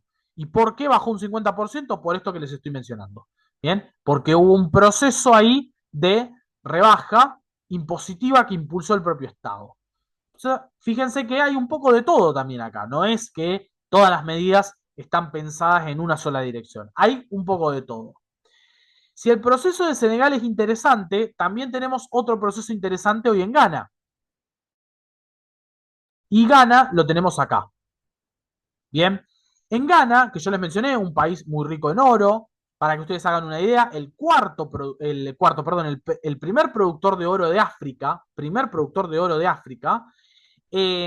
hace muy poco tiempo ganó allí un gobierno de tintes panafricanistas, que es el de este hombre que aparece aquí, John Mahama, y este hombre también inspirándose en clave democrática, pero inspirándose en el proceso del Sahel, lo que hizo fue anunciar nacionalizaciones sobre minas donde se registraban deudas. Bien, se les preguntaba, ¿van a pagar la deuda que tienen? No. Perfecto, se avanza con la nacionalización porque el código minero lo contempla. Entonces, estos gobiernos están dando pasos que estos países no se animaban a dar anteriormente. Y ahí tenemos un factor que es sumamente interesante y a seguir en todo este proceso. Bien.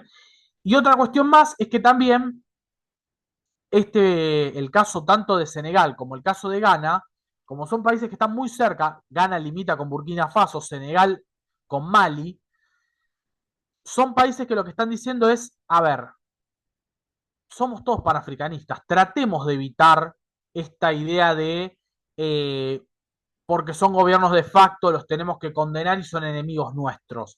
Porque por ahí hay proyectos que son valiosos que tienen, independientemente después de lo que es la valoración individual de que es mejor una democracia o las valoraciones que tengamos nosotros de eso. Pero estos países están tratando de tender puentes con estos y bueno, la realidad es que estamos tratando de trabajar con estos países, en este caso de la Confederación del Sahel. Bien, entonces esto como otra de las cuestiones.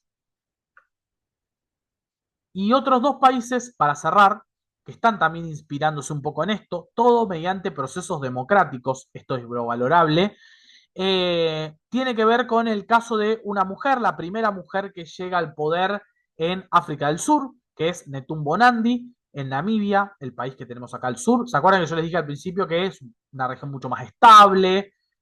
Pero que sea estable no significa que no tenga problemas o inconvenientes. Hace solamente un mes y medio, Netumbo Nandi llegó al poder mediante sufragio, voto, una agenda donde ella prometía avanzar en eliminar las diferencias históricas que existían en el país, básicamente. Con esto, Netumbo Nandi apuntó sobre todo a dos ejes que aparecen acá. ¿Se acuerdan que yo le dije que Níger es el segundo productor de uranio de África? el primer productor de uranio de África es Namibia. Y hay una particularidad que tiene Namibia, que es que siendo un enorme productor a nivel mundial, el tercer productor de uranio a nivel mundial, no tiene ni siquiera una pequeña central nuclear. Entonces, ¿qué empezó a impulsar Netumbo Nandi? La idea de que Namibia pueda tener su primera central nuclear, aunque sea una central nuclear modesta, pequeña, pero que permita generar electricidad en algunas de las ciudades principales. Bien, entonces esa es una de las cuestiones que se está haciendo y cómo financiarlo. Bueno, por supuesto, privado y de Estado, articulado, ¿no? Fondos privados y fondos del Estado para generar un proyecto mixto que permita dotar al país de algo que parece obvio, pero que hasta el momento no había ocurrido.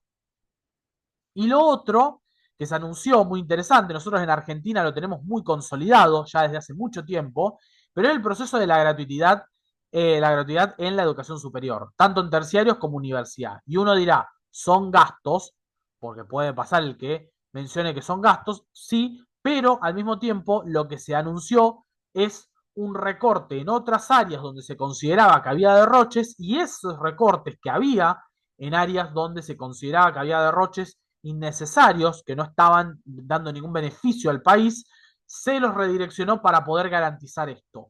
Porque la idea y el proyecto a largo plazo que tienen, ¿cuál es? Es que los jóvenes se formen en las universidades en el país y que no tengan que ir a formarse a universidades en otros países. En todos casos, en otros países que hagan posgrados o que hagan instancias de intercambio, pero no la formación general, porque al ser tan costosa la educación como era en este caso, la idea es poder asegurar que los profesionales luego se queden en el país y que brinden sus servicios dentro del interés nacional. Entonces, esto también es otro proceso muy interesante que estamos viendo. Y quiero cerrar con el último que me quedaba, que era el proceso de Botsuana. Botsuana, por las dudas vuelvo al mapa, es este país que está acá al lado de Namibia, ¿sí? Botsuana es un país muy pequeño, pero es el principal productor de diamantes del mundo. Bien, para que tomemos nota. Principal productor de diamantes del mundo. Ahora, teniendo en cuenta los ingresos enormes que tiene, es un país que tiene todavía una deuda, por ejemplo, en su sistema sanitario, tiene deudas en varios problemas que se registran. No tanto en educación, porque en educación hay una muy buena inversión, la tasa de alfabetización de este país es muy alta, pero el sistema sanitario es muy precario. Entonces, ¿a dónde apuntó Duma Boko, que es quien llegó con un discurso panafricanista en las elecciones del año pasado, a decir, bueno, tenemos toda esta fuente de riquezas enormes en nuestro país? ¿Qué tenemos que hacer? Primero, vamos a tratar de invertir en otras áreas, no depender solo de los ingresos en diamantes. Entonces, tratar de invertir en otras áreas. Y lo segundo, importante y fundamental, robustecer el sistema sanitario, que fue lo que yo les dije. ¿Cómo? Bueno, redirigir parte de los recursos que se necesitan y con esta diversificación económica, siempre la ventaja que tiene la diversificación económica es que te permite aumentar los ingresos de tu país. Entonces, bueno, aumentar esos ingresos a partir de otros recursos, en este caso tienen que ver con la bauxita, con el carbón, con recursos mineros también, que permitan aumentar las ganancias del país y eso redirigirlo a poder construir un sistema sanitario más firme, porque, como les mencioné, la infraestructura es muy buena en Botsuana, la educación es muy buena en Botsuana, el sistema sanitario es el tercer pilar que quedó flojo y es el que ellos están apuntando a reforzar con este gobierno. Y acá lo tenemos a Duma Boko con Ibrahim Traoré, que es el presidente de Burkina Faso. Porque como les dije, como son gobiernos panafricanistas, acá no distinguen si son democráticos o de una instancia de golpes de Estado. Lo que los articula es la idea de ver un África que revaloriza sus recursos, que intenta eliminar las desigualdades históricas y que intenta resaltar la autonomía de África como continente frente a los demás. Eso es un poco la característica central que se va a repetir con cada uno de estos componentes. Bien, dicho esto, en cuanto a lo que refiere a la presentación, yo la voy a hacer hasta acá porque no lo quiero sobreextender mucho más. Lo que voy a hacer, sí, es abrir, por supuesto, las instancias de preguntas, que imagino que debe haber varias. Así que paso a lo que es la parte de dejar de compartir la pantalla para abrir la instancia de preguntas. Así que bueno, Creo que Felipe había levantado, así que bueno, Felipe y después Rodrigo. Bien, no, yo entiendo que hay una conexión eh, más directa de Traoré, por ejemplo, con Sankara o Lumumba, pero me gustaría saber también si hay alguna conexión del panafricanismo o neopanafricanismo con el panarabismo, por ejemplo, de Muammar Gaddafi en Libia u otros, si es que se ha replicado también o se ha retomado algo de esa inspiración. Bien, muy interesante, porque siempre incluso en términos generales se habló mucho de la diferencia del panarabismo con el panafricanismo, ¿no?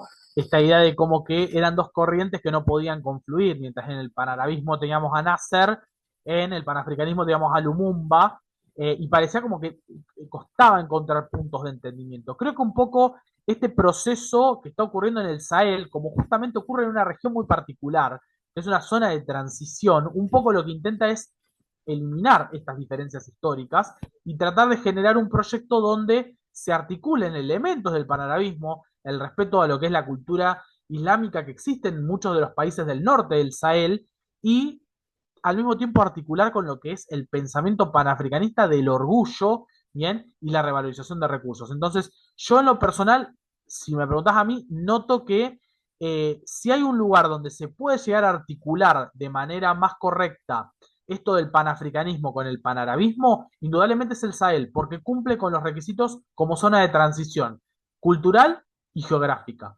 Entonces, creo que ahí hay un proyecto. De hecho, mientras Sankara, por ejemplo, era cristiano, Ibrahim Traoré es musulmán, por ejemplo. Entonces, estamos hablando ahí de un componente donde están estas cuestiones que son de manera transversal y que marcan un poco esta versatilidad que tiene esta región como nexo entre ambos ideales, ¿no? El panarabismo, por un lado, que vos muy bien reflejabas, se vio con Nasser en primera instancia, luego con Gaddafi, y el panafricanismo con las referencias que mencionamos al principio de la clase. Entonces, podría ser una especie de síntesis de todo esto que veníamos mencionando en cuanto a procesos.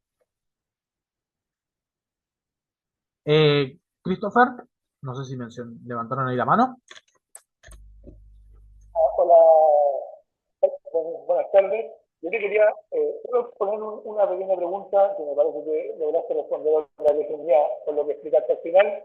Principalmente lo de la expansión o de la orientación que está planteando como sobre todo esta Confederación de Repúblicas del Sahel, más allá de un afán como conquistador, sino que como la influencia que genera y a partir de eso el establecimiento de mayores niveles de injerencia, porque pienso en el zapatismo en particular, por ejemplo, ¿ya?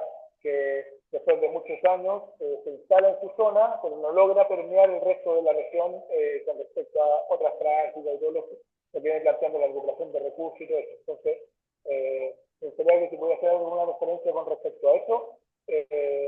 Igual lo nombraste las relaciones con los países, pero en general, ¿cómo lo ves como en proyección política? ¿No? Bien. El tramo final lo escuché medio entrecortado, así que por eso me lo podés repetir, porque justo estaba tratando de articular ahí con la idea, si me podés repetir el tramo final. Sí, disculpa que mi conexión no es tan buena. Aparte me presento, creo que soy el único chileno que está en la conversación. Eso que me parecía que tú ves como una lógica que no tiene que ver porque se puede como malinterpretar de como una lógica como conquistadora de esta república, pero efectivamente hay un afán como de crecimiento y de mayor nivel de injerencia con respecto a los países de alrededor, que lo nombraste, con el panafricanismo y con esta influencia que busca como mejorar finalmente la condición de vida de siglos de colonialismo. Eso como empeño expansivo de la injerencia de estos países y de la República del Sahel. Bien, ahí está, perfecto.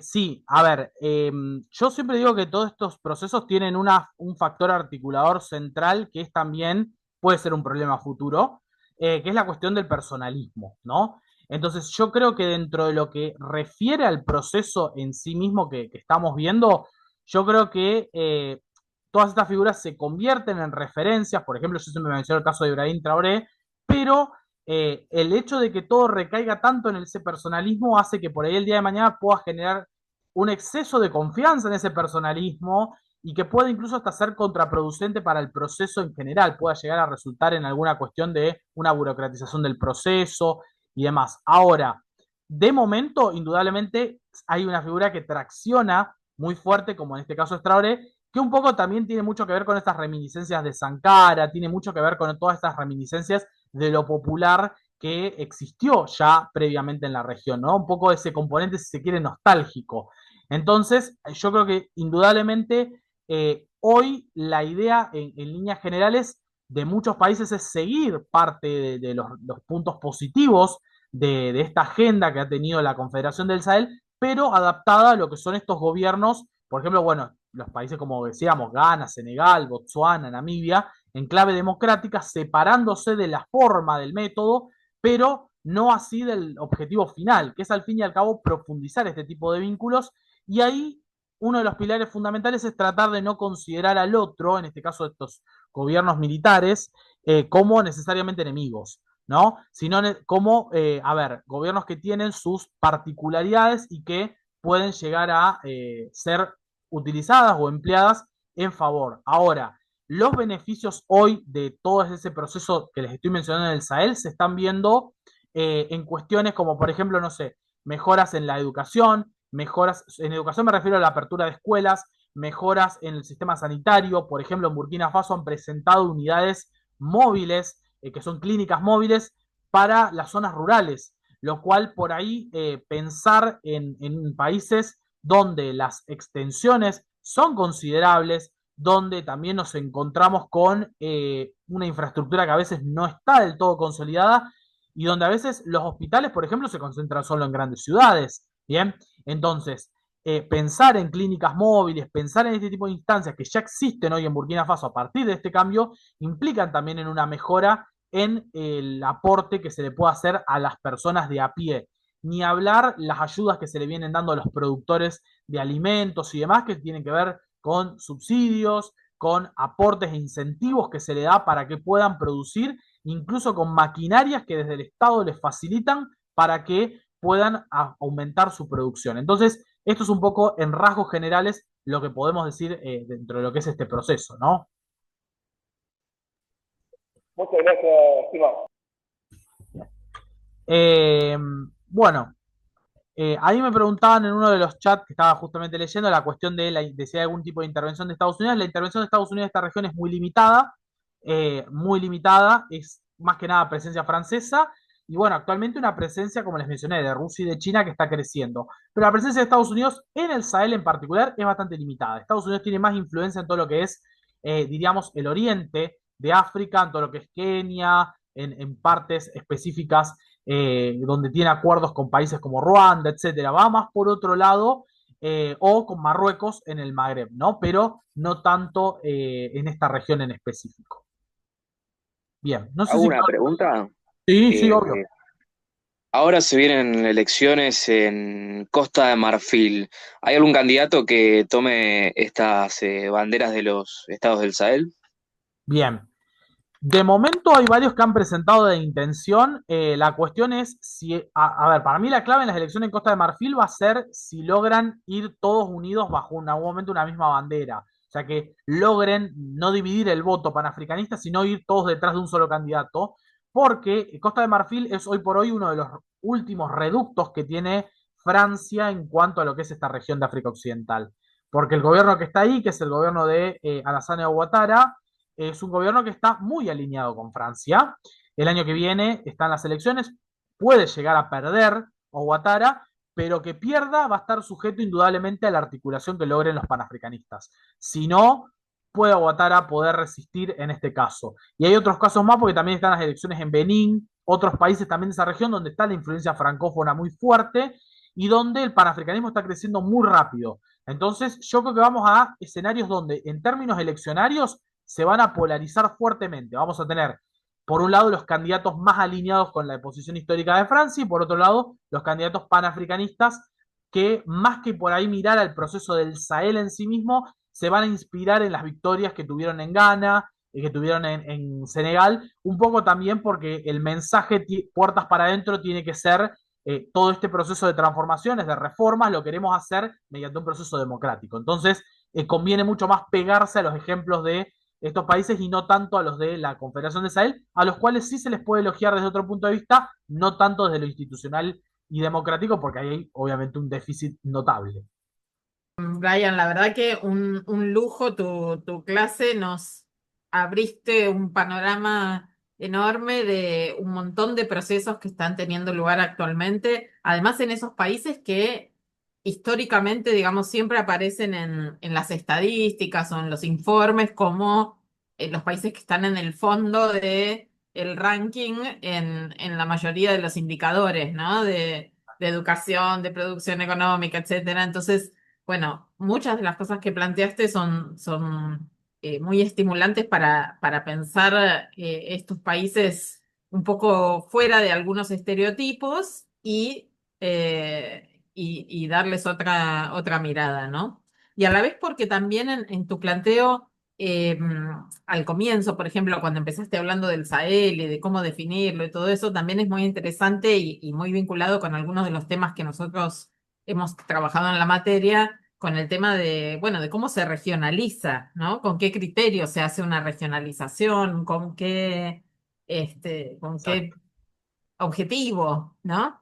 Se exacto. hace una regionalización, cómo funcionan los territorios ahí que son móviles, que son fluidos en algunos casos. Bueno, hay muchas cosas que tienen mucho que ver con cosas que hemos estado trabajando desde la cátedra, así que te agradecemos muchísimo. Ahí ves en el chat los comentarios y los agradecimientos. Eh, Así que, bueno.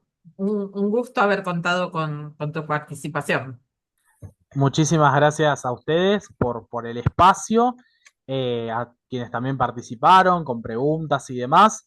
Creo que también es una necesidad en estos momentos también conocer otros continentes, conocer este tipo de cuestiones. Así que bueno, gracias a ustedes por la posibilidad y bueno, quedo también a disposición de futuros encuentros. Así que gracias, de verdad. Cómo no, un placer. Perdón, antes de que se vaya, merece pasar el chivo. Ah, sí. Kevin está De su, sacando un libro y me parece que de es su importante que Instagram. lo mencione. Agradecerle, estuvimos 2 horas hablando inmersos en el Sahel, en Mali, en Níger, en Burkina Faso. Sí. Vecino, contanos, Kevin. Bueno, lo tengo justo acá. La Revolución de las Boinas es el nombre, es el libro que saqué hace un par de semanas solamente. Justamente en este libro lo que hago es hablar de todo este proceso que comienza en 2020 y lo extiendo hasta marzo de este año. Así que bueno, es todo un análisis en profundidad de todo este proceso y cómo también viene inspirando a la región. Para quienes lo quieran conseguir, pueden entrar en la página, bueno, en Geográfica, ahí justo compartieron el link en el chat muy amablemente, así que agradezco eso, pueden acceder ahí, compra virtual. Desde dentro de 2 o 3 semanas también va a estar llegando a algunas librerías de allá de Buenos Aires y del interior del país. Bien, y bueno, nada, agradecerles también por la posibilidad, porque también un poco para mí esta charla es un poco darle pie a este proceso que tiene sus particularidades, pero que realmente es muy valioso y que por ahí nos permite también pensar un poco en clave nacional. Así que bueno, nada, agradecerles de verdad por la posibilidad y por abrir el espacio. Y te esperamos, Kevin, que puedas presentarlo en la facultad. Me Tenemos un encantaría. grupo ahí de geopolíticos que están interesados en organizar la actividad, así que cuando tengas fecha de venir a Buenos Aires podemos ir charlando de eso. Por supuesto, me encantaría, así que vamos a estar armándolo seguro para dentro de poco, porque voy a andar seguramente dentro de poquito ya por bailes, así que gracias de verdad. Genial, buenísimo. Genial. Muchas gracias de nuevo. Bueno.